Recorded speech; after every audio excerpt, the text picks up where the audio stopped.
بداية معانا عام 1974 ولد عبد الستار صبري في يوم 19 يونيو 1974 بمحافظة القاهرة.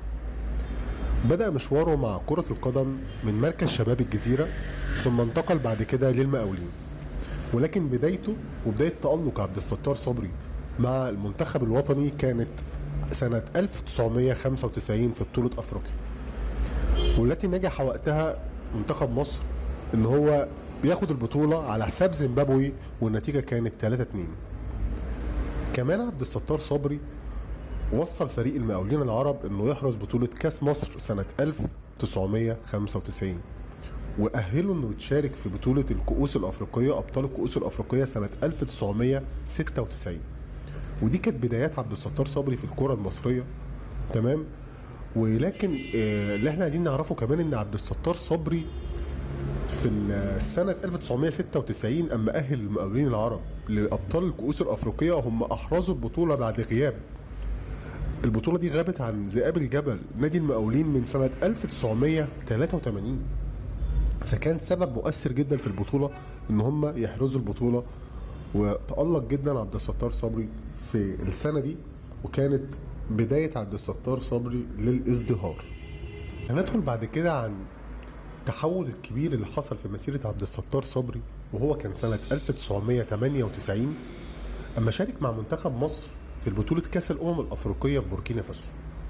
كانت ساعتها منتخب مصر بقيادة الجنرال محمود الجوهري، وتمكن الجنرال ومنتخب مصر وقتها إن هو يحرز البطولة، بعدين البطولة دي غابت عن منتخب مصر وقتها من سنة 1986. البطولة اللي احنا خدناها دي كانت سنة 1998، يعني انت بتتكلم في فرق حوالي 10 سنين او 11 سنة. وتمكن عبد الستار صبري في السنة دي هو وزملائه، وكان على رأسهم حازم امام وحسام حسن واحمد حسن وهاني رمزي ونادر السيد. تمكن في السنة دي ان هم ياخدوا البطولة، وكانت هنا بداية احتراف عبد الستار صبري. الستار صبري في اوروبا في نادي تيرول النمساوي. في تيرول النمساوي عبد الستار صبري شارك معاهم 28 ماتش وسجل هدفين فقط. كانت البداية مش قوية قوي، لكن استمر عبد الستار صبري في تألقه. وبعد انتقال عبد الستار صبري لنادي اوراوا السويسري في رحلة سريعة عشان ينقذ النادي من الهبوط، هو لعب مع الاوراوا 7 ماتشات فقط وسجل هدفين برضه. وبرضه ما كانتش البداية القوية، ولكن ساعدهم كتير ان الفريق يستمر في الدوري. وهنا بقى شافوا المدرب الهولندي الشهير إيري هان، الذي قرر لضمه في صفوف باوك. باوك اليوناني طبعا فريق غني عن التعريف، وكانت بداية قوية قوي ان عبد الستار صبري يتعرف هناك ويتشاف هناك. وكان فعلا ده الوقت اللي عبد الستار صبري انفجرت الموهبة بتاعته في باوك اليوناني. اصبح من اول يوم له في الملعب معشوق الجماهير هناك. الجماهير كانت بتعشق حاجة اسمها عبد الستار صبري هناك.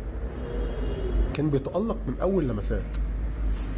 كانت اول مباراة ليه مع باوك كانت مباراة ودية امام منتخب المكسيك.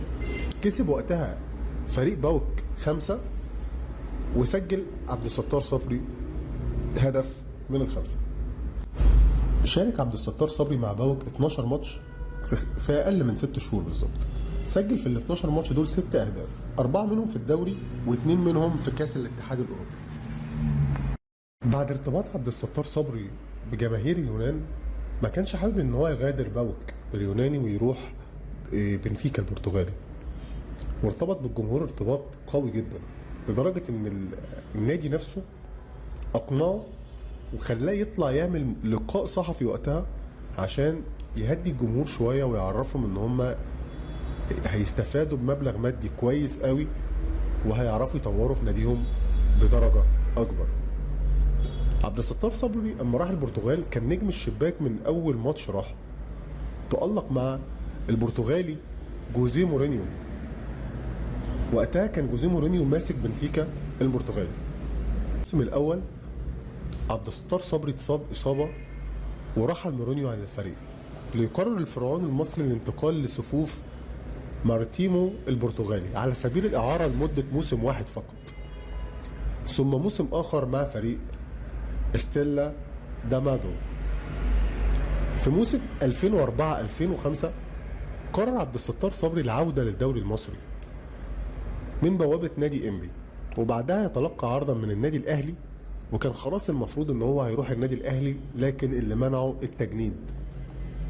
وطبعا زي ما احنا عارفين ان كل لاعب او كل شاب بيجي له وقت ان هو وقت التجنيد، فبيضطر ان هو ينضم لنادي طلائع الجيش. ونادي طلائع الجيش الحقيقة هو أنهى مسيرة عبد الستار صبري. كانت مسيرة كروية حافلة بالأهداف والمغامرات. دي كانت حكاية الظاهرة عبد الستار صبري، اللي كان كريستيانو رونالدو واخده قدوة ليه في الفترة من الفترات. لو الفيديو ده عجبك يا ريت تعمل لايك وتعمل اشتراك في القناة عشان تشوف كل جديد معانا.